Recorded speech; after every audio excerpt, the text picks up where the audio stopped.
I lived in California for a long time, and it breaks my heart when I see the percentage of homelessness increasing.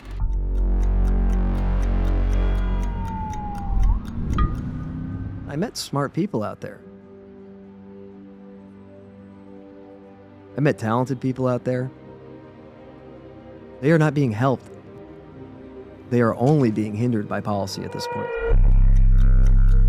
He's in charge of the 5th largest economy in the world. He's quoted as saying, "Clean and sober is one of the biggest damn mistakes this country ever made." It's crazy. People will do what you let them do. Because I wanted to find out, how did you end up here? Yeah. That's what I wanted to know. Do you remember the first time you used heroin? And I remember putting the straw to my lips and smoking it and, knowing my mom died from this. A heroin addict will risk his life for heroin. A meth addict will just risk his life for anything. You're like diabolically elevated. I mean, it's evil. What percentage do you think finally make it back into society and live regular lives? I'd say less than 10%. You not only have the moral authority to speak on this, you don't see yourself as a victim. I'm so proud of you and happy the fact that there's an example of somebody like you that witnessed that. It's great to have you on. Yeah. Jared Klickstein. Let me tell you why I did this podcast here today. I'm 46 years old. Of the 46 years of my life, I lived almost 11 years in Iran, 18 months in Germany, 4 years in Florida, 5 years in Texas, 2.5 years in the military between Kentucky, Tennessee, and South Carolina. But I lived 24 years of my life in California. I love California. Let me say that one more time. I love California. Incredible state, incredible environment, magical place to live and die in LA. Tupac, music, the hills from San Francisco. My wife and I loved going to San Francisco. Absolutely loved going to San Francisco.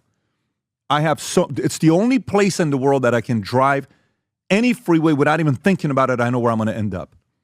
And it breaks my heart to see what's happened in California with homelessness the last 15 years, specifically the last four or 5 years. And today, Jared here, you may say, I don't know who this man is. You probably don't. He's not a famous person. His story is going to get you to see, because I'm so curious on what the problem with homelessness is. He was on Skid Row for almost 7 years. He was there talking about Prop 47 destroying California when it was no longer a felony, and he stole $1,000 of stuff from stores, and he broke down what stores he would go to steal $1,000. He said, I did it 300-400 times because he would steal it for $1,000 and go sell it to, what did he call it, fencers? Fencers for a price point. And then I said, what caused people to get into Skid Row and become homeless in California? What caused people to get out? What charities of the $24 billion the last 5 years, who did it go to? He gave the charities name one by one by one. We went through 3 charities that he explained what worked, what didn't work. He broke down a charity that Robert Downey Jr. was a part of, that he tells how he was also part of it, how it changed his life. That's how he got off of heroin, meth, what else can I tell you? Fentanyl. He tried everything. The stuff that he shared with me, I could not even believe. My interest is, how do we stop him from getting in? And for the people that get in, how do we stop them from getting back and living normal lives? And what policies? He shared a clip with what Gavin Newsom said a couple of years ago about being sober. Most of you probably have never seen this clip before. But if you love America, which I do, if you live in California or you love California, which I do, I highly urge you to watch this thing from the beginning to the end and share it with anybody and everybody you know that is directly or indirectly being impacted by homelessness that's taking place in the state of California as well as in New York and Illinois, because these policies are interchangeable in any state we talk about. Having said that, I'm truly honored to introduce to you Jared Klickstein with his story. It could possibly change many people's lives. Did you ever think you would make it? I feel I'm so close I could taste sweet victory. know this life meant for me. Adam, what's your point? The future looks bright. My handshake is better than anything I ever signed. It's right here. You are a one-of-one? My son's right. I don't think I've ever said this before. How you doing, man? I'm doing great. I'm honored to be here. It's great to have you on. Yeah. Jared Klickstein. You know, for me, I lived in California for a long time, and it breaks my heart when I see the percentage of homelessness increasing. We have 770,000 homeless people living in America, okay? And these are statistics for 2024, and increased by 18.1%. 18%. Out of the 770, 181 is from California. So this is the number that concerns me. Now, one of the reasons why we have you on here. So California is 11.6% of the U.S. population total. 38 million people on 340 million. Makes it around 11.6%. But our homeless population in America, in the great state of California, they have 23.5% of the entire homeless population. And the reason why I was so intrigued by your story, you DM me, I think, right? You DM me on Twitter and on X, and we spoke, but I had seen you before because you've been interviewed all over the place. You wrote a book called, I want to read the whole, I want to give the entire title, Crooked Smile, What It Took to Escape a Decade of Homelessness, Addiction, and Crime.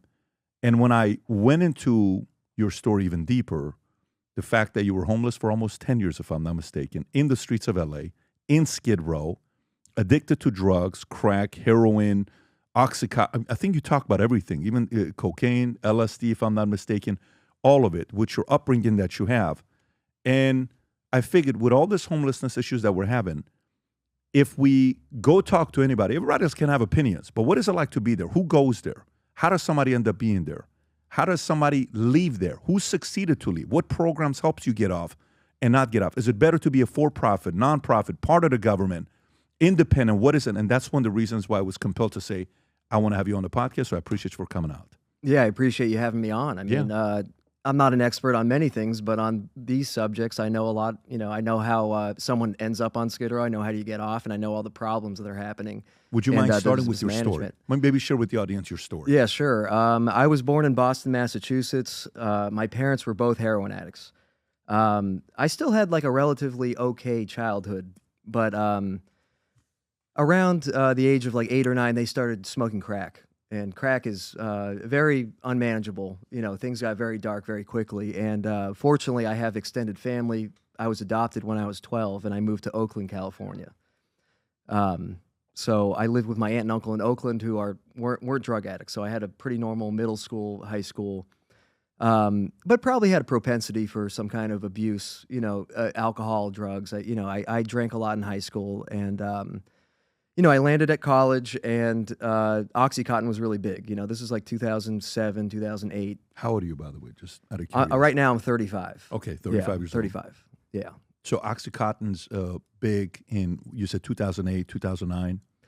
Yeah, 2007, 2008, OxyContin's everywhere. First of all, heroin's everywhere. Heroin's on the campus. Like, my friends are doing heroin. And this is what school? This is UC Santa Cruz. UC Santa Cruz, UC they're Santa Cruz. doing heroin. People were doing heroin, yeah. I was in the art dorm. I don't recommend it. Now, let's go back. If you're talking about, like, at the beginning stages. So parents both did heroin, right? And I read somewhere that the first time they got arrested is when you were 12 years old?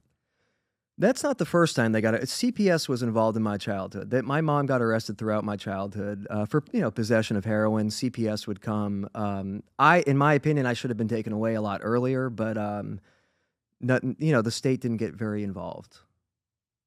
And when they did, what was it like? And maybe even your parents, were they trying to protect you and say, hey, don't tell anybody we're using this? Or was it in the open where you would come home and you would see mom and dad pass out? What was that like?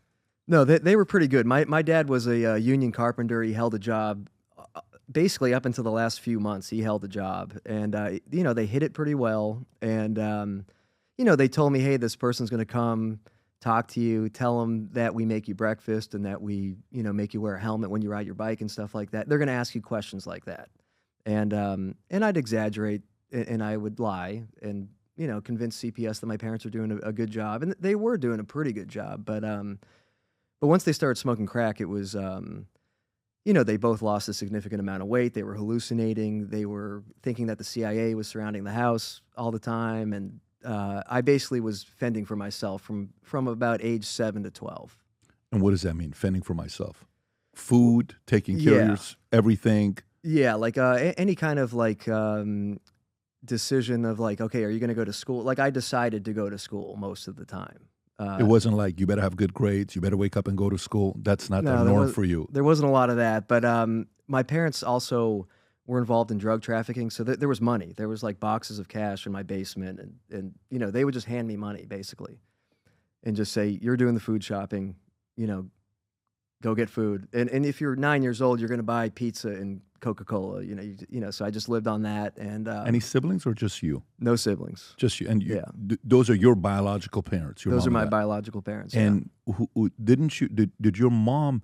How old was your mom when? How old were you when she passed away? I was 14 years old. And what was that experience like for you at that age? Were you like, I know this is coming? Every day you're worried about the day you hear that your mom's no longer here? Yeah, it was somewhat expected. I mean, I had been adopted when I was 12 with the plan of, okay, we're going to send both of them to rehab. It turns out you can leave rehab. And when you say adopted, it's important for the audience to know your aunt adopted you. If I'm right. My aunt in Oakland adopted me, and their plan for my parents was to send them to rehab. Okay. They both voluntarily left rehab, and basically just got high. And they had $600,000 in the basement when I got taken away. Are you kidding? No, they had $600,000 from the trafficking. trafficking. Yeah, from like mid-level, just people come, pick up a box, they leave. My dad grew up in like a neighborhood, had some connections, and that ended though once they got arrested and I was taken away. They put up bail or whatever. They got out. The agreement was to go to rehab. They sort of shuffled in and out. They voluntarily left and just got a probation deal basically, and somehow we're beating the drug test and just kept getting high. And after, I don't know, about a year and a half, they ran out of that $600,000. In a year and a half? Yeah, about a year and a half. Yeah. What was the phone call you got when you know your mom's no longer with you? It was the day that I graduated 8th grade. It was actually the day before I graduated 8th grade. We did like a mock graduation to practice. I came home. I looked at my aunt. I just knew. I don't know. My aunt, she was crying. I knew what she was about to tell me. And family members prior to that had said, one of them might have to die to save the other one, because they're just too codependent, and they're just operating like they've always operated for many years. So, my mom did pass, but my dad eventually got it together. So I don't know if he would have been able to do that without the wake up call, basically. So he's still fine today. No, he passed last year, but he was sober or he got off drugs in 2011.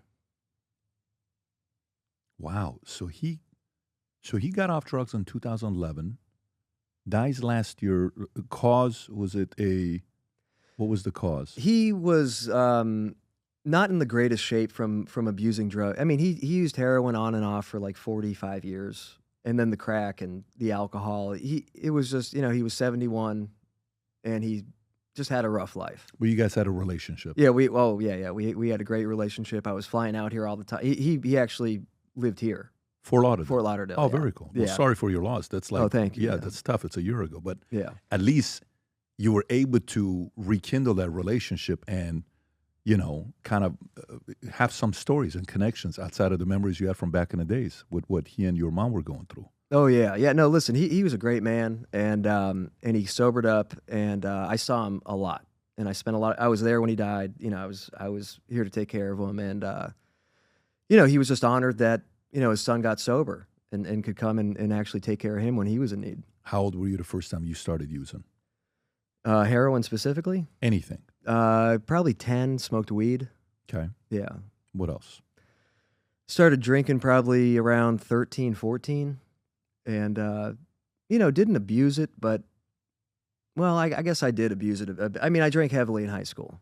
Every weekend, blacking out. Every weekend blacking out? Yeah, pretty much, yeah. This is in Northern California now? Yeah, Northern California. Okay. Yeah. And then how about the hard stuff? When do the hard stuff show up? I'd say freshman year of college, all my friends were experimenting with heroin. My parents were heroin addicts, so I was like super against that. But OxyContin was floating around, so at some point when I was 18, I tried an OxyContin. It was the greatest feeling I ever felt, and slowly over sophomore year, I sort of replaced drinking with OxyContin. Started selling OxyContin, got very addicted, started using it every day, and I did some Google research. I realized OxyContin is essentially heroin, and it's a lot cheaper, and it's a lot more powerful. So I made the switch to heroin. When that happened, do you remember the moment where you're like, I'm going to start, even though and you saw what happened to your parents? Do you remember the first time you used heroin? Yeah, I do. I smoked it on tinfoil the summer before sophomore year with a friend, and he never got really addicted to it, but he was sort of messing around with it. And I remember putting the straw to my lips and smoking it, and knowing my mom died from this, but I couldn't. It was over. I was already addicted to opiates, and but it was sort of a monumental moment for you. Yeah. So, what were the events leading you to living on the streets and ended up in Skid Row? If you want to kind of go through that story. Well, I got pretty wildly addicted to heroin by sophomore year of college. I made it to senior year, but I was getting bad grades. I eventually took a job with. Now I say the cartel, but it was really just like a subsidiary of the cartel. Drivers that would drive around and break up bags of dope and then break them into smaller quantities and hire drivers to drive them around and deliver them. So I took that job, and a requirement of that job, if you were a heroin addict, was that you had to use methamphetamine so you wouldn't fall asleep when you drove, because heroin addicts fall asleep when they drive. So they introduced me to methamphetamine, and within about 3 weeks, I was like, kicked out of my house and kicked out of school, and completely lost my mind. Meth really, it really screwed me up very quickly. How different was that experience for you? Heroin is very boring, and it's very tranquil, and it's very manageable if you have enough of it. At first, your first few years of addiction, you can go to work, you can do your schoolwork. It's not crazy. I mean, you do fall asleep a lot. Meth is the exact opposite. So you take a hit of meth, and especially when you first start using it, you start hearing voices, of like your neighbors or like your friends. You start seeing shadows, people in the shadows, and you stay up for 3 or 4 days, and you get it's like an ego-driven sort of what's that word for it?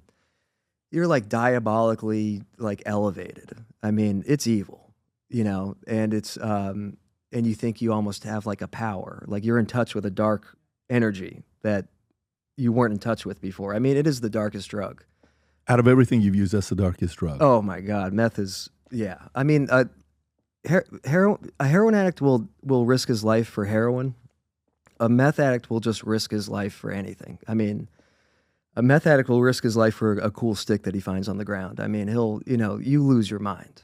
It is dark, and you essentially find a deadly situation on a near daily basis, whether it be violence or jumping off of a walkway or something because you thought someone was chasing you. These kinds of things. That's what we're seeing in the streets. When you see people wild in the streets, they're probably on methamphetamine. Yeah, there was a clip, Rob, you showed about in Philadelphia. Was that? What was that? The one you showed? Kensington. We believe it was fentanyl, is what everybody's on. I'll find the clip. Did you ever flirt with fentanyl? Did you experience that as well? Yeah, I did. I came out here in 2016 to get sober. My dad was at a sober living. I came and moved in, and I ended up relapsing. I went to Overtown in Miami. I'd never heard of fentanyl, but I went to go buy heroin, and I shot a $10 bag of heroin and woke up in the hospital.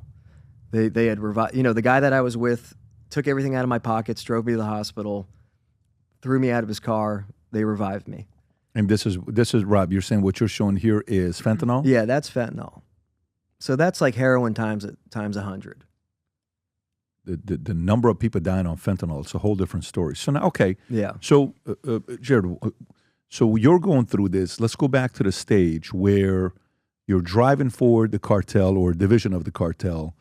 They tell you can't do heroin when you're driving. You can do meth. You do meth. 3 weeks later, you're done. What happens next? Well, they told me I was only allowed to snort meth, and they said I can't smoke it. And I broke that rule very quickly. I started smoking it.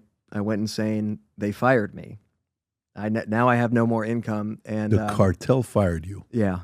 How often do people get to say I was fired by the cartel? Well, they laid me off. I don't know what they did, but yeah, most. I didn't know cartel lays people off, but okay. Well, so, this was a very low level. They were just connected to the cartel. So they're not there where they kill you to fire you. They just lay you off. Yeah, I mean they had guns and stuff, but I think they were. Yeah, no. Listen, I'm blessed.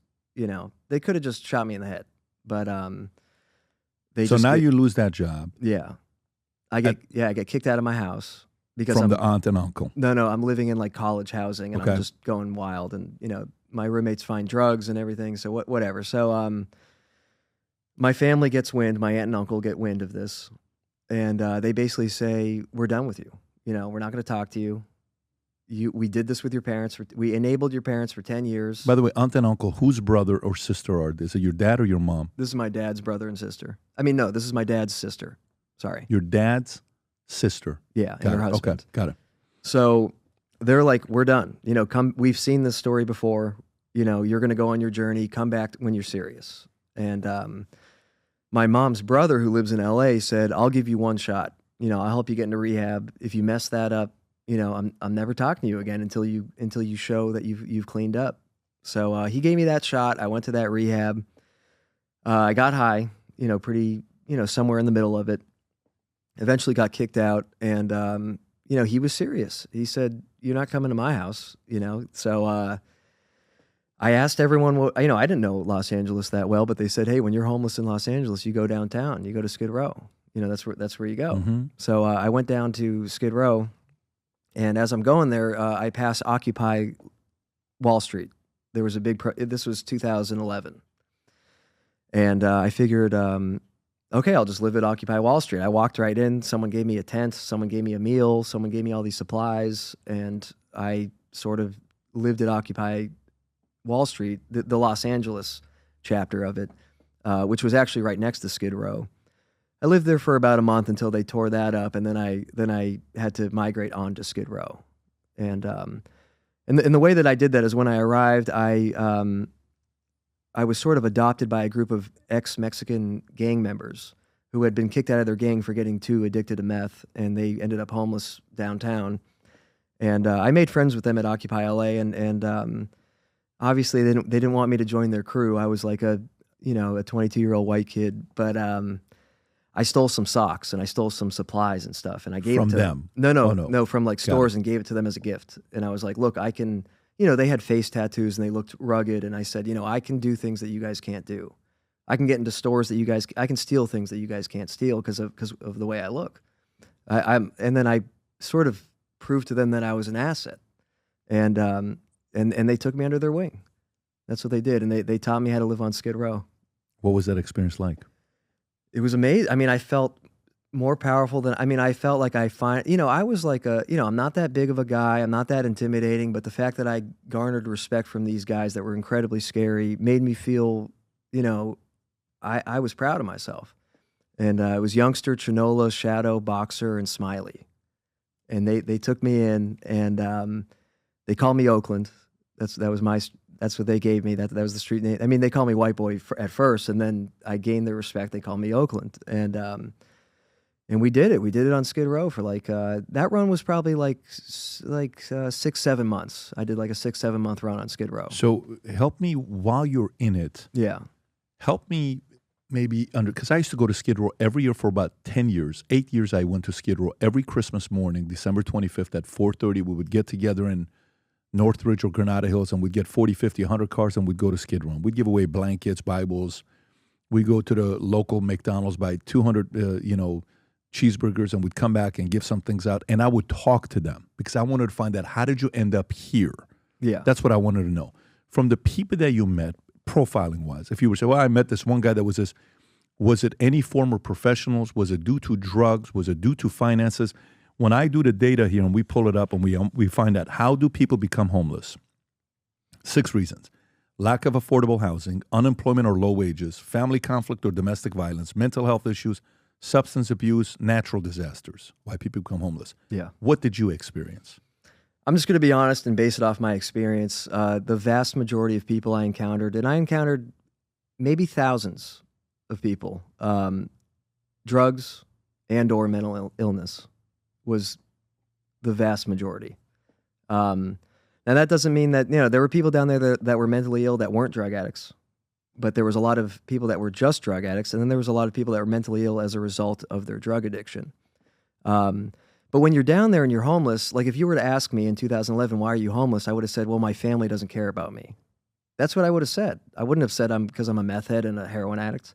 So, people have these stories in their head of, oh, I lost a job. Well, why did you lose the job? Were you smoking crack? That is a lot of, that's a lot of it. Now, people do become homeless because they lose their job or, maybe they get sick or something. Now, a lot of these people end up living in their cars or they end up living on a couch, of a friend or a family member and they get back on their feet, and there are a lot of resources for these sorts of people. There's not enough, but these are the easiest kinds of homeless people to help. And, when you see a guy running around at McDonald's with his pants down screaming, I mean, that guy didn't lose his accounting job. That guy's on drugs.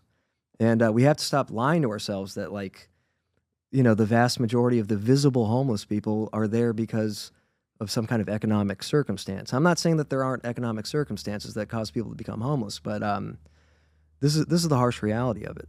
And what? So you're saying it in a way, why do you think they don't want to address that? Why do you think they want to say, well, because it's economic and it's challenged and all this other stuff?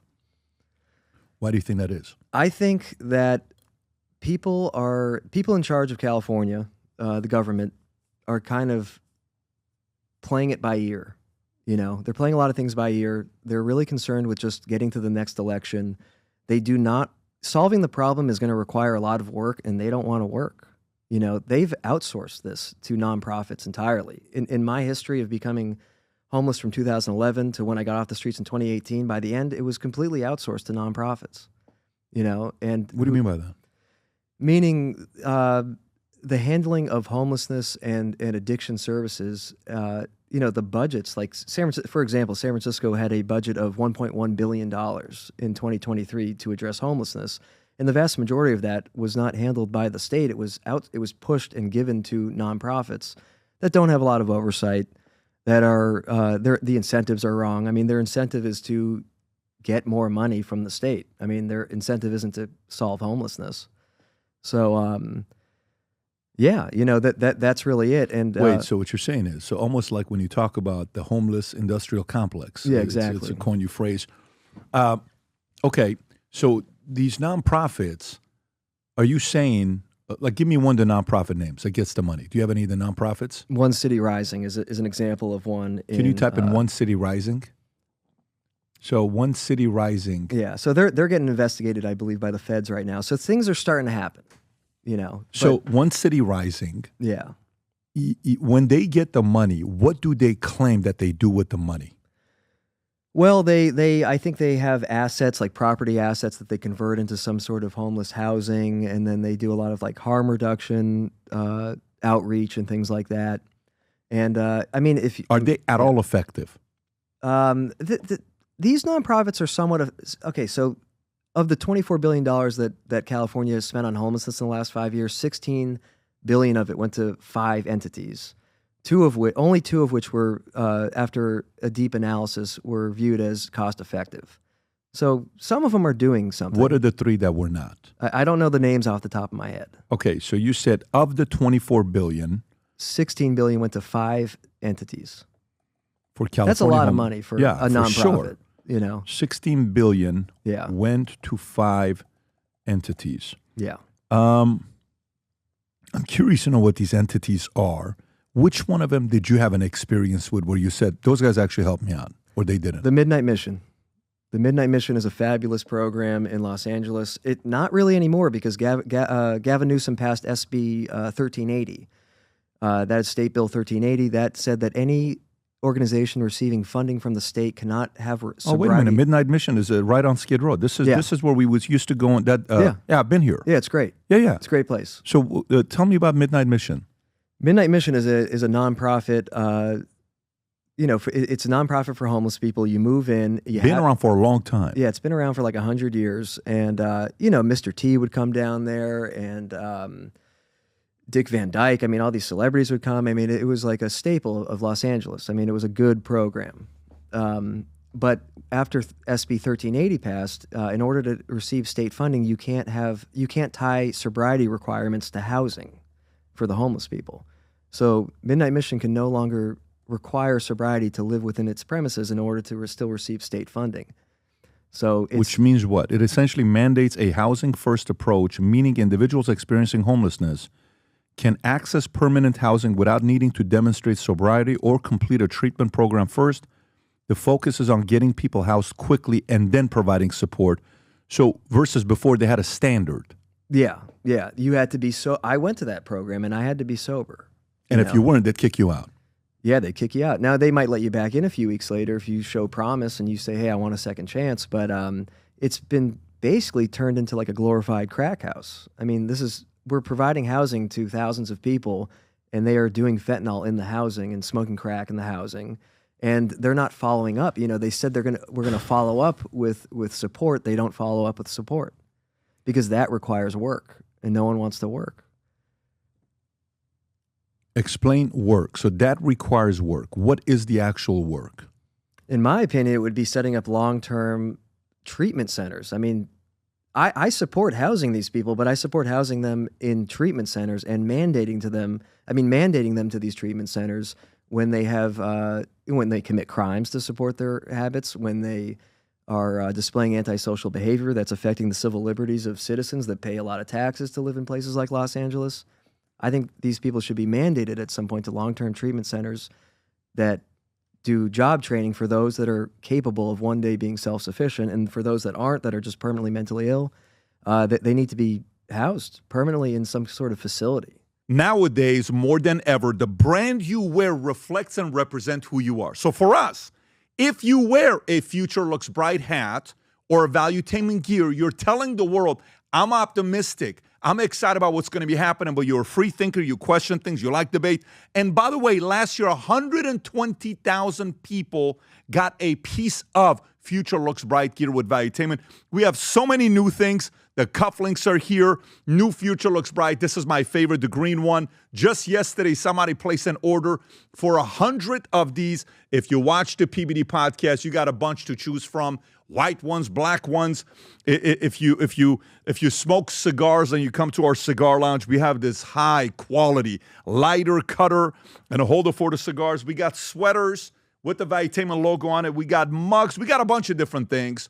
But if you believe the future looks bright, if you follow our content and what we represent with Valuetainment, with PBD Podcast, go to vtmerch.com. And by the way, if you order right now, there's going to be a special VT gift inside just for you. So again, go to vtmerch.com, place your order, tell the world that you believe the future looks bright.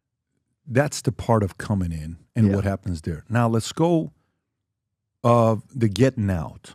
The people that you saw who succeeded and got out, how many did you see? You said you met thousands of people on Skid Row. How many died?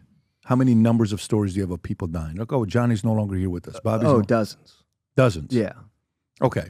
So it's not in the hundreds that you heard. And when you say dozens, less than 50? Including people that I've gotten sober with and everything? Yes. It's over 50. That died? Yeah, probably 75. 75 that died? Yeah. Over that 2011 to 2018 mark? No, up until now still. I mean, people are still dying, yeah. Right, but I'm talking while you were there in Skid Row and you were experiencing this, how many people died while you were there in Skid Row? Oh, I mean, well, this is the thing. I'd go on Skid Row and then I'd come off and then I'd end up homeless in San Francisco and then I'd go back to Skid Row. Then I ended up in New York at one point. I mean, so maybe people I personally know, probably 10 to 20. Probably 10 to 20. Okay, so let's stay on this topic. While you're there, how are you making money? I read somewhere that because of the California laws, you were able to make some days $300 a day because of stealing and Give me that business model. Yeah. So Prop 47 passed in 2014. So prior to that, I would like beg for change at the train station and do things like that and little pesky crimes.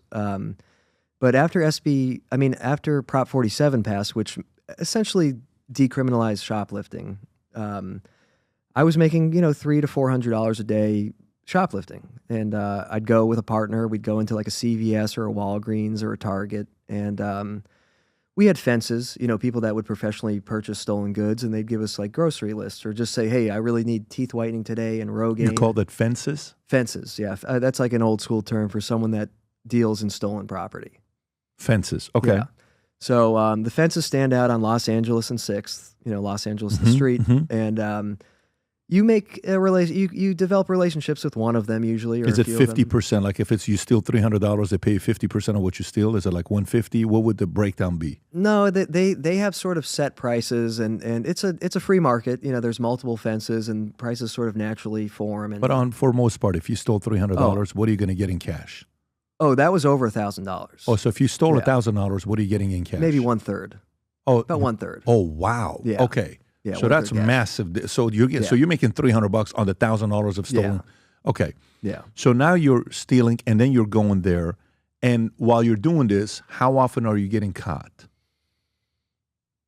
Once in a while, you would. Well, this is back in 2015, 2016. The staff of these stores still cared. I mean, because there was some hope in society back then, and it was like, okay, I'm going to try to stop this person from stealing. There were security guards that would stop us sometimes, so I wouldn't call that caught, but I'd get stopped. Never got arrested. They'd call the police, but I managed to get away almost every time. I did get arrested a few times, but they just write you a ticket. Legally they can't arrest you for it. And how much was the ticket? Oh, I never paid it. I don't even remember. How many tickets you got? Maybe 3. Okay. Yeah. And how many times did you steal $1,000 worth of stuff from stores? Over 300 or 400 times. Wait a minute. Did you say over 300 or 400 times? Yeah, every day. And it's $1,000. And was there specific places you were going, or you guys would rotate? We'd rotate. Sometimes if we'd even take the bus all the way down to Malibu. We knew the ones that were really hip and hip to what we were doing, and the ones that weren't.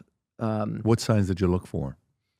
What size? Signs. Oh, signs. Upper scale areas that maybe were less concerned with shoplifting, so maybe less security, less locking things up. Anything close to downtown was pretty much untouchable. They had everything locked up already. So I didn't really go to the Valley, but we'd hit Culver City, Malibu, Palisades, Fox things Hills like that. Mall, like you'd go to the Fox Hills Mall, or was it more like? No, not the mall. Okay. Drugstores. Okay. Yeah. And so $300,000 to $400,000 worth of stuff you shoplifted, Yeah. never got arrested, you got tickets, never paid for it. 3 times you got tickets, 3 or 4 times you got tickets. Yeah. So what other bad policies in the state of California almost influenced negative behavior that kept happening? Yeah. So this is very, yeah. So the broken policies incentivize bad behavior because they don't punish bad behavior. Like I told you in 2011, I didn't shoplift because there was a felony. You would get a felony if you got caught shoplifting. So I didn't do that. Once it was removed, the incentive was there to start shoplifting. So that's just one policy. But, I just was allowed to use drugs openly wherever I wanted. I was allowed to act out antisocially in public spaces and restaurants. I was allowed to not pay my fare for the subway or the bus. And I was allowed to sleep outside anywhere I wanted. And, these sorts of things, people will do what you let them do. It's a pretty basic concept of human psychology that for some reason the people that are in charge of making policy, they just won't listen to me. It's very obvious, you will do what you, and then another thing is that I wanted treatment. I wanted detox. I wanted treatment. There was incredibly few resources to achieve that. And at one point by the end, I actually wanted to go to jail and I couldn't. And I got blessed. I prayed and I said, send me to jail. I need a nonviolent felony or something like that, I need to sit in jail for like 6 months. Like that is what's going to help me. So now you're looking for a nonviolent felony to get. Yeah, to figure out how I can get into jail. And I mean, I swear to God, I prayed, and within 12 hours, I was facing a violent felony and ended up in jail. And I was facing 2 years in prison. I got mugged in a Panda Express, and someone stole, I had an Obama phone, that's like a free phone. Mm-hmm. And he took my phone, and I took out a knife and asked him for said, give me my phone back. And there was security. They stopped both of us, and I went to jail. And I fought a case for 6 months and got off heroin. So 6 months you're in jail. Yeah. How many times guys who were on Skid Row homeless were thinking the same way, saying, if I go to jail, I got a bed, I get a meal, and I get health insurance. Somebody at least I can go see what health issues I'm having. Was that part of a common strategy or no? Oh yeah, there's plenty of guys that make a living going to jail. I mean, they'll get arrested on purpose, or they'll violate probation with drugs like inside them, and then go in there and make 20 grand. Wait, seriously? Yeah. Oh yeah, there's a lot of people that know how to make a living in there, but can't make a living out here. Or like they're a bookie. They run like a sports book or something in jail. They make a lot of money. They do tattoos. They can make money. They can support their family. If you like traffic drugs into jail, you're going to make a lot of money. So people will routinely do that. So you go to jail for 6 months. During this 6 months, do you have access to drugs, or there is no access to drugs for you to use? There's access to drugs, but really like the shot callers get access, and then people with money, and I had no money. And drugs are maybe 20 times more expensive in jail. So you need to have your family literally wire money to their family. Yeah. Right. Like if you want to get high, it's like $100, and your family has to wire money to their family. And then they get the call that the money came through, and then they'll give you the drugs. So I didn't have any money. Holy shit. Yeah. And but I had a great time in jail. It was one of the best experiences of my life. And because of your circumstances and where you were at. So meaning outside of jail for you was so bad that jail gave you the only fighting chance to clean yourself up. Yeah, like I got in shape, I developed a community. It wasn't a good community, but I had friends, and I, got off drugs, and had a pretty damn good time. So now you get out of jail after the 6 months that you're there. What's next for you? Well, that's the thing, jail separated me from drugs, but I'm a drug addict, and for many drug addicts, it requires more than just the separation from drugs for a period of time. So I get out with the intention of not doing drugs again, and I'm in the holding cell to get released, and I know somebody in the holding cell, and they're like, "Hey, I got $40. Like, do you want to get high after this?" And you just can't say no. I mean, it is just within your, it's completely within your soul at that point that you're just a drug addict. So, so I went and got high, and I never got strung out on heroin ever again, but I did get high about maybe 3 or 4 times, and off of what? Heroin, crack, and meth, and fortunately, I had I would call them absolutely horrific spiritual consequences, during each one of those relapses. And one of them, I actually ended up, waking up and missing part of my face. I'd done some kind of meth and heroin and blacked out. And, I'd been sober for like 4 months and relapsed with an old friend and blacked out and woke up in Chinatown. I'd broken into like a boarding house or something and was in the bathroom, and they were waking me up. They were like banging on the door, and I was missing part of my face. I had gotten into some kind of altercation while I was blacked out, and I actually started biting at the wound. I got sliced or something in my face, and I was missing a pretty decent portion of my face, and they had to, fortunately, I wound up at a hospital, and there was a plastic surgery training department, and they performed plastic surgery on my face. Where was it? What part? It was my lip. My whole mouth was removed down, like up down to here, and they sort of pulled some things, and they built me my lip's fake. My bottom lip's fake. They rebuilt it from flesh from within behind my upper lip, and they saved my life. Oh my God! Wow. And they were students, and they said, "Are you okay with people?" They said, "We've never seen this before." You know, are you willing to let people practice on you? And they saved me. So so that whipped me into shape. You know, I was like, holy, you know, this is crazy. I've done something completely demonic, something that, you know, I'm not a crazy guy. You know, I come off pretty normal and everything. And I did something like this to myself on drugs. So I did relapse one more time, and the same thing happened. I woke up missing my toe. I had removed my toe somehow while I was on these drugs. Which toe? Half of my big toe on my right foot. And I'm sorry. I know this is, you know, gruesome and everything, but I was blacked out. I don't know what happened. And till today, you have no idea what happened. No, I had some kind of tools, like some nail clippers and stuff, and they you know, I basically damaged my toe really badly, and they had to cut my toe off. So I phrased that wrong. I didn't wake up missing my toe. I woke up with my toe incredibly damaged. They had to cut it off. And from that point, I've never gotten high ever again. When was the last time you used? August 10th, 2018. Nothing since then? No, nothing. And it's because I wound up at a nonprofit long-term treatment center, and they let me live there for 3 months, and then they let me live at a sober living for 3 months. They helped me build a resume. They helped me get work boots. They helped me get tools. They helped me go out on job interviews. I got a construction job. They gave me the housing for 3 months that was tied to sobriety, though. You know, they gave me housing that required me to remain sober, and you know, I saved up $3 or $4 grand. And with $3 or $4 grand in 2018, you know, you could, you know, go find a room to rent, and you know, and I'm not here to promote AA or anything, but I did AA, you know, which is some people would call spiritual solution. Yeah, it's great. Good for you. Yeah. Okay. So far, I'm glad you're good, man. 6.5 years. That's 18. Yeah. 6.5 years almost, right? 19, 20, 21, 22, 23, 24. Yeah. 6.5 years. August. Yeah. So far, here's what I've learned. Yeah. 24 billion, of which 16 billion went to 6, of which... No, 5. 5, of which 2 did good. The other 3 wasted the money. Yeah. Rob, I want to know who those 3 are. Because right now, so far, we've pulled... These are not a part of them, right, Rob? The ones that we have, a Project Home Key, or No Place Like Home program. Have you heard of No Place Like Home? I've heard of both of those. Have you heard good things about them, or? If I've heard about them, it's probably that they're bad.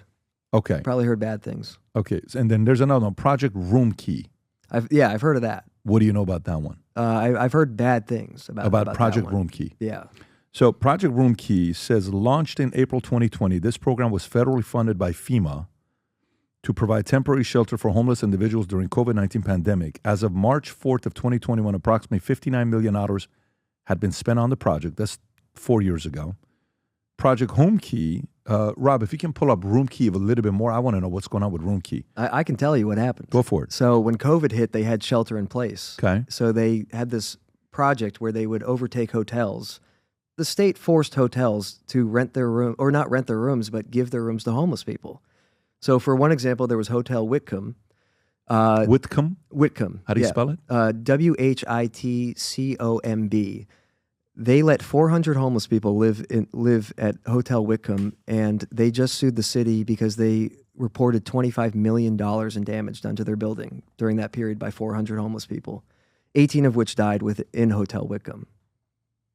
So in a short period of time, they housed 400 people, and they settled for $19.5 million in damages. But, you know, these people... that was a failed idea. It was a really bad idea. And that is housing first in a nutshell, like right there. Like, we had all these homeless people, COVID hits, we gave them housing, we gave them studio apartments in hotels, and they destroyed the hotel, and 18 of them died.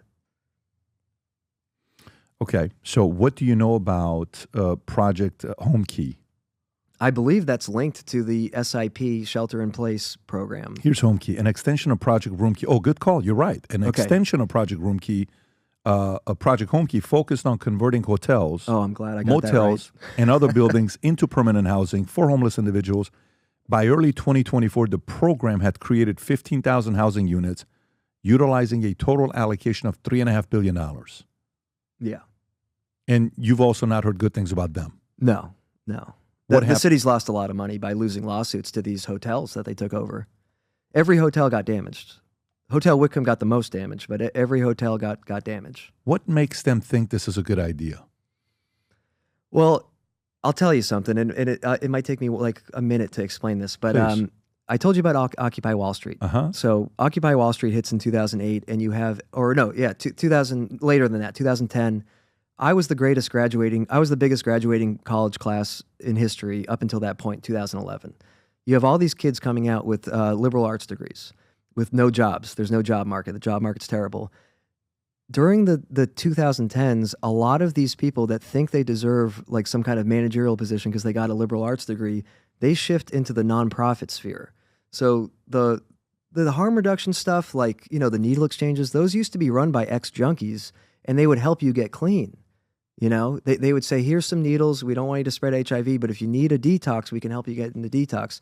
Over the 2010s, this gets replaced by disgruntled people with liberal arts degrees that have no job path, because they got a degree in English or something. I got a degree in history. I'm the same.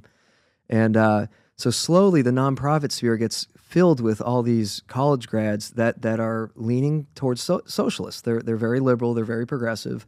And at the same time, California passes some of the most progressive criminal justice reform things like Prop 47 and some of the most liberal homeless reform in the form of SB 1380.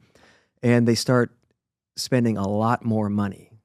Now, for example, from 2016 to 2021, San Francisco, the homeless budget rose 500%. And that's 5 years. At the same time, homelessness rate rose 64%. So the state just starts throwing billions at this nonprofit, because it's like a jobs program for disgruntled liberal arts majors at that point. So I do think that ties into everything. And they have a certain ideology. It's ideological. And I've talked to these people, and they believe that capitalism is the source of addiction and homelessness. They believe capitalism is a source of addiction? Because they believe capitalism is the source of homelessness, and addiction is a result of homelessness, not the other way around. So when you see those people flopped over on fentanyl, they think that these people became homeless because of economic situations due to unfettered capitalism. And once they were on the street, then they got addicted to fentanyl. And these people are in control of billions of dollars. Yeah. And they think that. Well, I mean, that's super problematic. And let me go to the last one here to get your thoughts on this last one, which is No Place Like Home. Rob, can you pull up these three charities and Humberto in the back and just see if there's any kind of lawsuits or investigation stuff that's going on with these guys?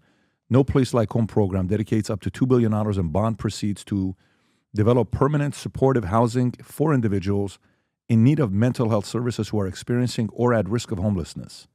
And these were the top three funded programs. I could not find it, but it doesn't add up to $16 billion. So I'd be curious to know what those three organizations are. Here's what I've learned so far from you, and I want to continue because I think there's more you can share with us. Number one, if there's not an expectation of you doing the first part of being sober, you can't stay here if you're not sober. And I was the one charity you talked about that I've been to multiple times, Midnight Mission, right? Yeah. If you don't have that, you don't get in. Yeah. I'll never forget when one time my friend and I, Guy and I, got into a big debate. Him and I used to work at Burger King together back in '94. And good friend of mine, lived at his place for 18 days. He knows who he is, but I don't want to disclose his political leanings. We got into a debate. I said, listen, anybody that we give welfare, food stamps to, we have to drug test them. You can't do that. What do you mean you can't do that? Who's giving it to them? Taxpayers. We have to drug test anybody that's getting food stamps and is getting, welfare or Section 8. No, that's not fair. That's discrimination. I said, I was in the Army for almost 3 years. You know what we did every other Monday morning formation? If your Social Security's last four starts with number 4, step forward. And then 7 people would step forward. You're being tested. Go ahead and pee. We're watching you. And you'd go pee and somebody's watching you pee. Okay? Great. Hey, you tested for weed, you get demoted from an E4 to an E1. No shit. Yeah. You went from making $1,400 a month, you're down to $680 a month now. Yeah.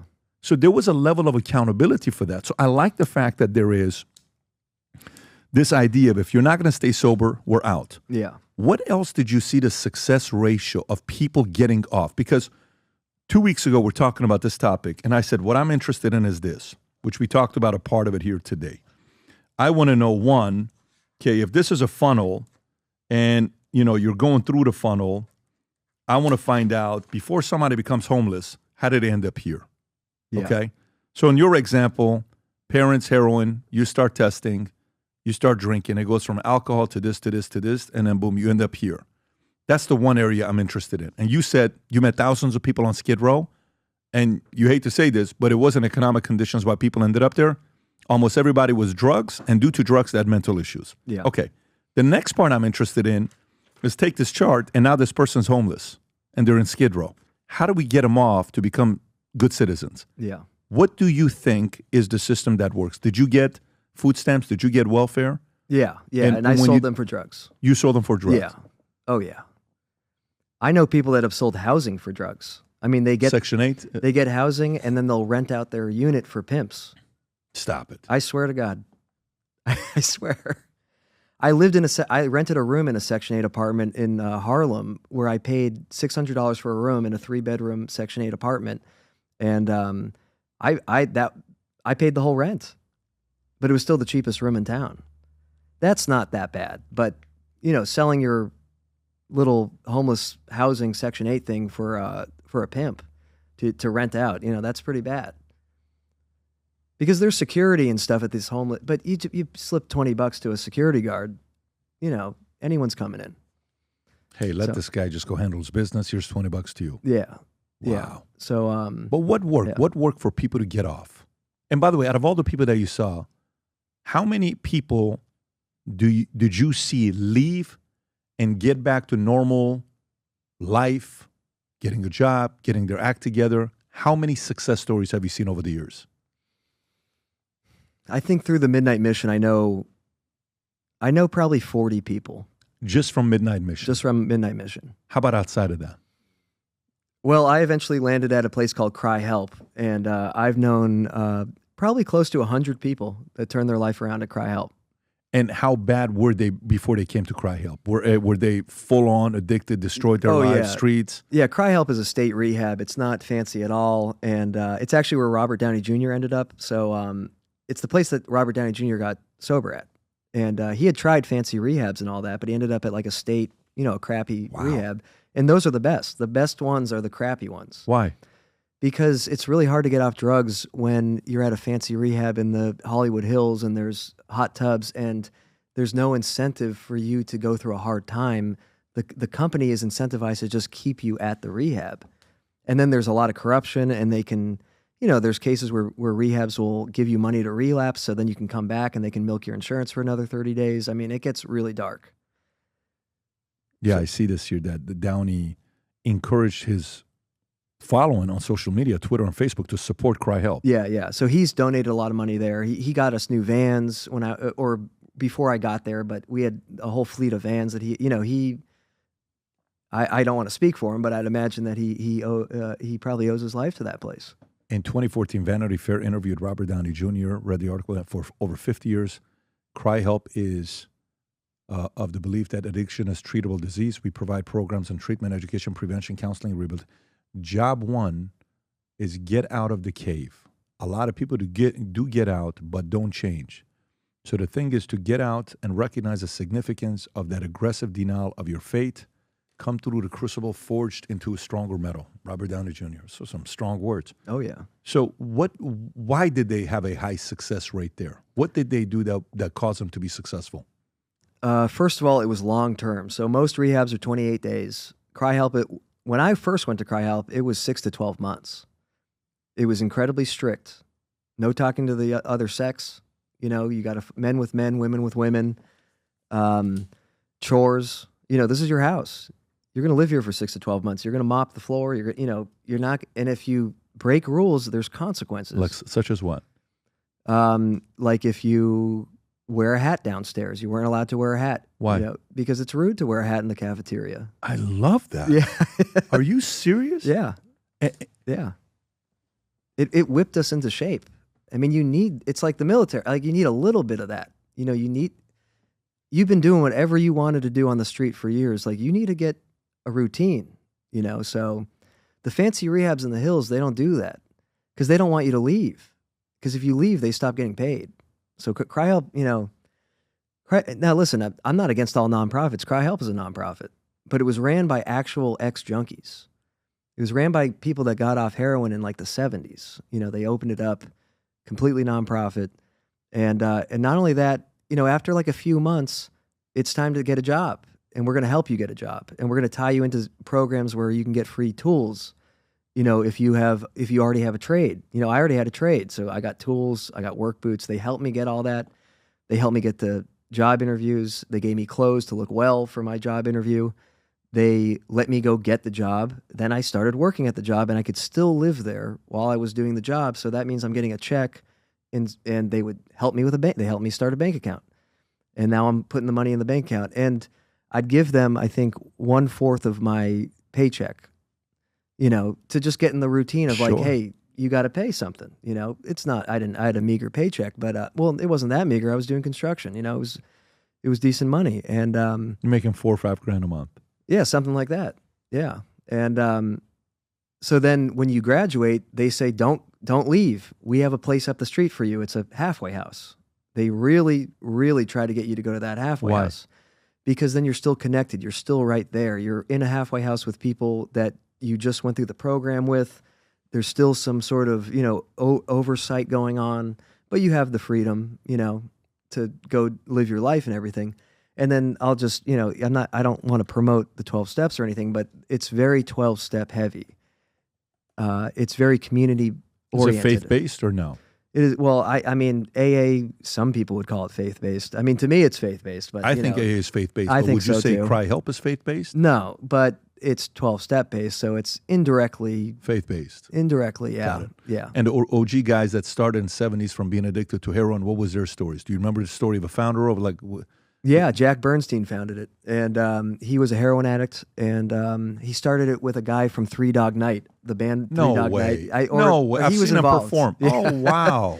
Yeah, so, you know, just great guys. You know, they were junkies back in the day, and they bought a plot of land, and, you know, for cheap in North Hollywood, and they just formed this place, and it was designed to be a long-term program. Yeah, Jack Bernstein, yeah. Yeah, so he's a hero, you know, and he's a faithful man. And but that's besides the point, you know. Like, you know, but the people hate faith. You know, Salvation Army, you know, gets a bad rap. It's one of the most successful programs it might be the only successful program in San Francisco right now. You know, and but where are you going with that? Because you said faith. Is it because it's linked to faith-based? Well, yeah, because a lot of places in California are very anti. They hear the word faith and that's it. You know, they're throwing it out the window. Good for these guys that they use their story. But Jack Bernstein, you're saying, has nothing to do with faith. The vision of it and what he did wasn't a faith-based company. Well, I know that privately he's a very faithful man. Okay, so I would say that, yes, there is some connection to that. Okay, so let me kind of backtrack and go in the middle, because this is kind of what, to me, I'm interested in getting fewer people to even get on the streets. Right? To prevent that from happening. Yeah. Better parenting, raising the standards of the right parents to be heroes, where we're recognizing them, all of that stuff. But let's go to the percentage of people that you saw that never left because they just weren't willing to help themselves. Because you're straight up now. You used to say 2011 when people ask you, how'd you end up in the streets? Well, you know, it's not fair. My parents, my job, my career, whatever, right? Yeah. It's just a system's fault. It's not my fault. And then eventually you took responsibility. Today we had another person I interviewed in the morning. His name is Chase Hughes, and he was a 20-year military guy. He did some spy warfare stuff, and he's a human intelligence. He trained CIA and DIA is what he does. Very interesting guy, body language guy. And he says when they were interviewing jurors to find out, he was training lawyers on what questions to ask jurors to see which way they lean to replace them or keep them. He said, we asked one question: how does one get a flu? And he says, normally we would get one of two answers. Either people would say, well, you know, I got kids, and when they're sick, I get sick, and, you know, it's just probably when I see other people, they touch my hands and I get sick. And those were people that blamed others for them getting sick. And then the other group would say, well, I got sick because I'm no longer exercising. I haven't had orange juice. I don't take my vitamin C like I used to. So you could immediately see one person is saying, I'm not taking care of myself. And the other one is saying, no, it's because of the luck of the draw. It's not my fault. It's somebody else, right? So I can see that part. But what percentage of people that got in and they were in Skid Row never got out, and you don't think ever will get out because they just don't want to help themselves? Well, at this point, since the drugs have changed so much, so like the meth is just not what it was 10 years ago. Fentanyl is not, fentanyl's a new drug. The last 5 years, it's really come on the scene. And you're just seeing such high levels of mental illness and permanent mental illness from this new meth. So I would guess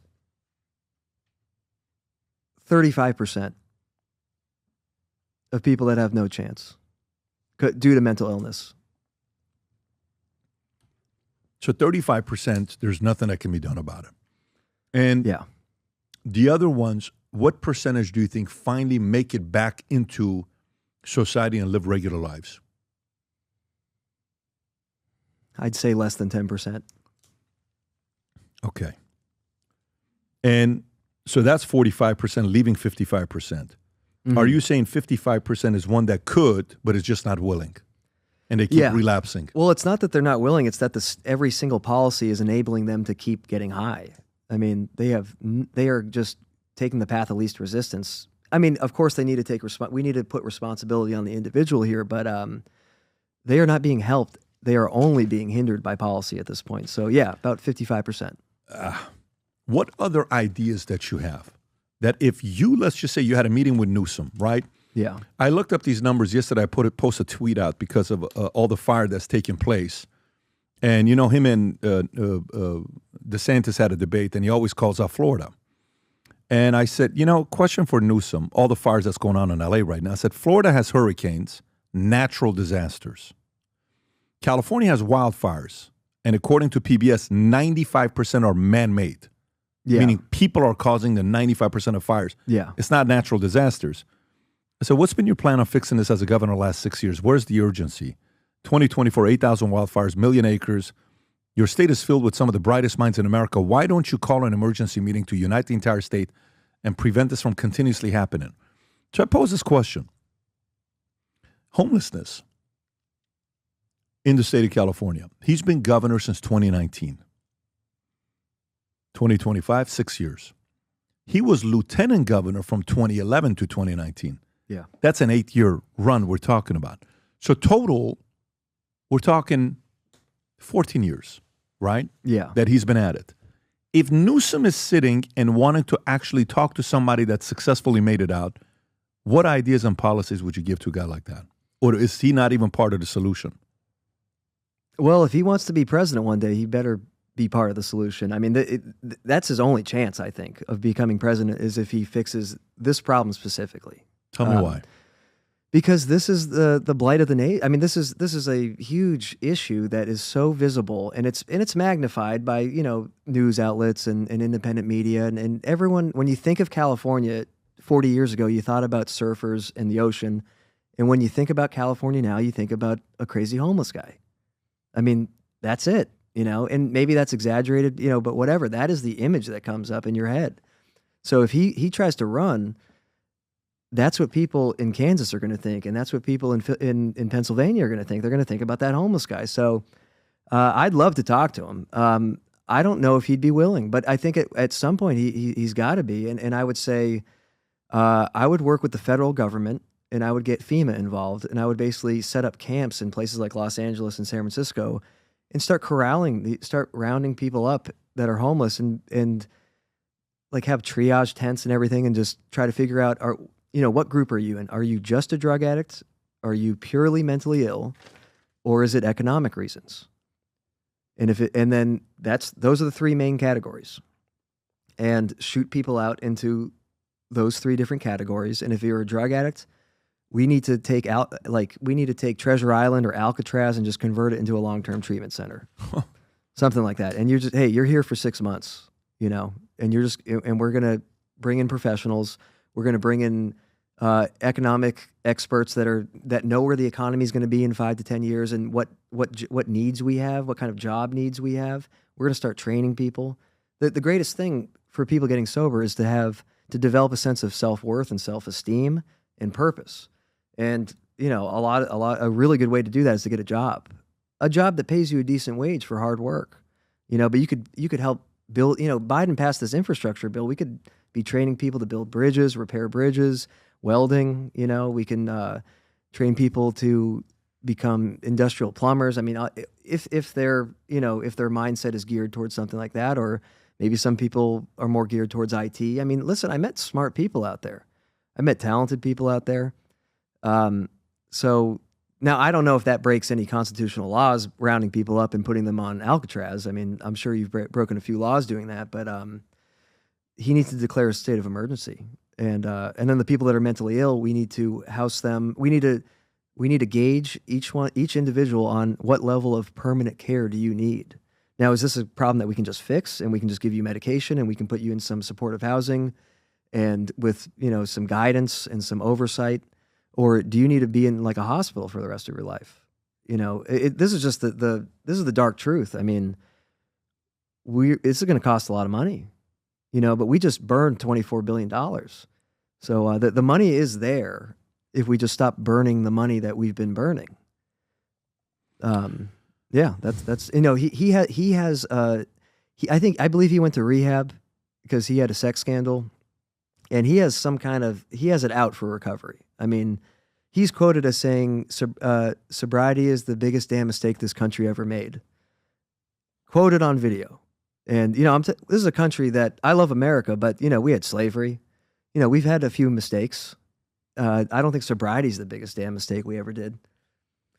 Clean and sober is the biggest damn mistake this country ever made. I remember that. What? I don't know what that means. So this is when the problem increased tenfold. Rob, can you play that clip of him saying that?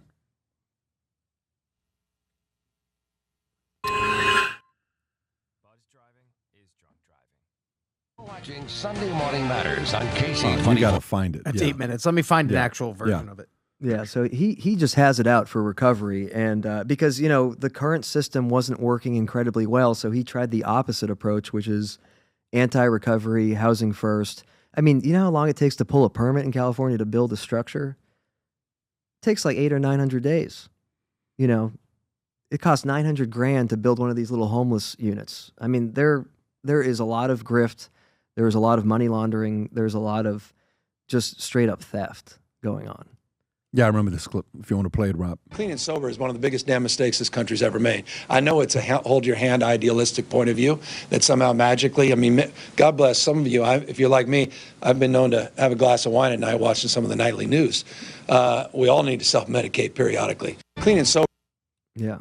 He's in charge of the 5th largest economy in the world. It's crazy. That's the example. Yeah.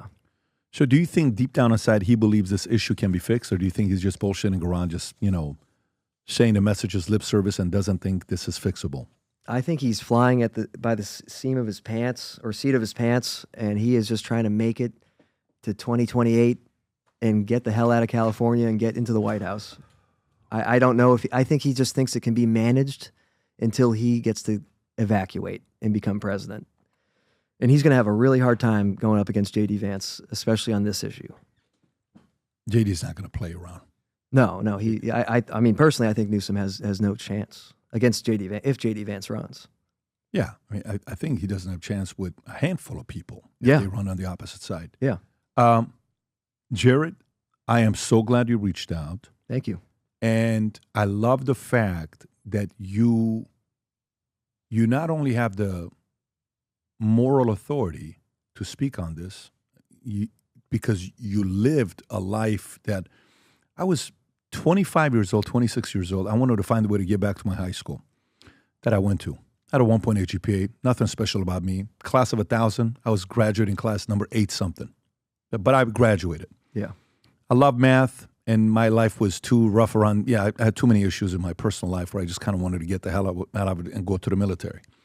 But I came out and ended up doing okay for myself. So They invited me back to go to the school. I spoke in the auditorium to 650 people. And then I went to Sandra Bays. I want Sandra something. I think her name was Sandra Bays, the director of psychology for Glendale High School. I said, look, I want to help. How can I help? She says, well, you think you can help? I'll watch you. I said, what? I said, give me your worst students. And she gave me her worst, when I say worst, kids that have challenges, drug addicts, drug dealers, and pregnant girl at 14 years old and all this stuff. And one of the girls, one day, I'm like, so why don't you share with us your challenge? And everybody's kind of going through it. And one by one, they're like, well, here's what I went through. I went through this. I went through that. And one kid runs out, doesn't want to tell the story. Comes back and I said, look, you don't have to share it if you don't want to. Only if you're comfortable. If you don't, we're totally fine. I don't want to share it. No problem. Don't even worry about it. So we're kind of going through it. People are making fun of all this stuff, of each other, not her. They're still being protective. She finally says, I want to share with you guys. Great. What happened? I'll never forget this. She said, one day I came home, and she's breaking. She doesn't even know how to say the story. So one day I came home. This girl's 13, 14, 15 years old. I came home, and my mom found my dad with a needle in him, dead. And after finding out, she took the needle and shot herself, and she died. And I'm sitting there, and I'm like, oh. Everybody in the room is like, oh, my God, I'm sitting here bitching about my problems. And, and then while you're talking it happened the first 10 minutes when you're telling your story, and I'm reading through this whole thing, 12, 14 years old. I think about, I'm so proud of you and happy the fact that there's an example of somebody like you that witnessed that. You don't see yourself as a victim. You don't see yourself as somebody to feel sorry for. You don't want any sympathy. You're not asking for any sympathy. And you love America. You're proud to be an American. You want to be a good citizen. You want to contribute. You're not here just trashing everybody. You're being very reasonable. You give credit to Cry Help. You give credit to the Mission charity in Skid Row. And you seem like a reasonable guy. And I think a story like that, it's necessary for people to hear more. Now, obviously, when you're dealing with something like that, at any point things can turn around. So you got to stay disciplined, stay in a good community, stay around where you don't think you're untouchable. But I appreciate you for sharing your testimony. And I love the ideas you gave. I got smarter to understand what that really looks like, what gets people to get in, what gets people to get out. And I look forward to more people inviting you to share the story, to ask some questions that maybe I didn't ask. Because I definitely think someone in California who's watching this that gets inspired by this and goes and reads your book, Crooked Smile, which we're going to put the link below. And by the way, whether you're going to buy it or to read it for yourself or not, I recommend you buy it and support it and give it to somebody, because I'd love to see us support Jared here for the story that he has. But I hope the right people watch this in California and say, this is a problem for those that love California that don't want to leave, and I want to do something about it. And I hope they do. And for that, I think today, with your message, I hope you inspire a lot of different people. But I appreciate you for coming out, Jared. Thank you so Incredible. much, Patrick. I'll give you the last thoughts, and then we'll wrap up. I'm incredibly honored at everything you just said. I'm really grateful that you had me on. And yeah, you nailed it. I mean, listen, I love America. I love California. These people out on the street, they're people. They're Americans, and there is a way we can help them. And we're sort of just setting money on fire and doing the opposite of what we need to do. And I'm not trying to attack anybody, or, I'm really looking for a solution. I just want to see the great state of California do better. I want to see the great country of America do better. And listen, I lived it, and not many people get to live that and get out and still sort of be able to talk a little bit and explain what was really going on and how we solve these problems. So I'm just honored at the fact that you gave me this platform. Thank you. Anytime. I think everybody won today. I appreciate you. Take care, everybody. God bless. Share this message with as many people as possible. I rarely, if ever, say this to you. I don't even know if, Rob, you've ever heard me say something like that when I do podcasts. No. Share this message, especially if you live in California, to find out how we can address this, because he definitely shared a lot of insight with us. God bless. Bye-bye. Nowadays, more than ever, the brand you wear reflects and represents who you are. So for us, If you wear a Future Looks Bright hat or a Valuetainment gear, you're telling the world, I'm optimistic. I'm excited about what's going to be happening, but you're a free thinker. You question things. You like debate. And by the way, last year, 120,000 people got a piece of Future Looks Bright gear with Valuetainment. We have so many new things. The cufflinks are here. New Future Looks Bright. This is my favorite, the green one. Just yesterday, somebody placed an order for 100 of these. If you watch the PBD podcast, you got a bunch to choose from. White ones, black ones. If you smoke cigars and you come to our cigar lounge, we have this high quality lighter cutter and a holder for the cigars. We got sweaters with the Valuetainment logo on it. We got mugs. We got a bunch of different things. But if you believe the future looks bright, if you follow our content and what we represent with Valuetainment, with PBD Podcast, go to vtmerch.com. And by the way, if you order right now, there's going to be a special VT gift inside just for you. So again, go to vtmerch.com, place your order, tell the world that you believe the future looks bright.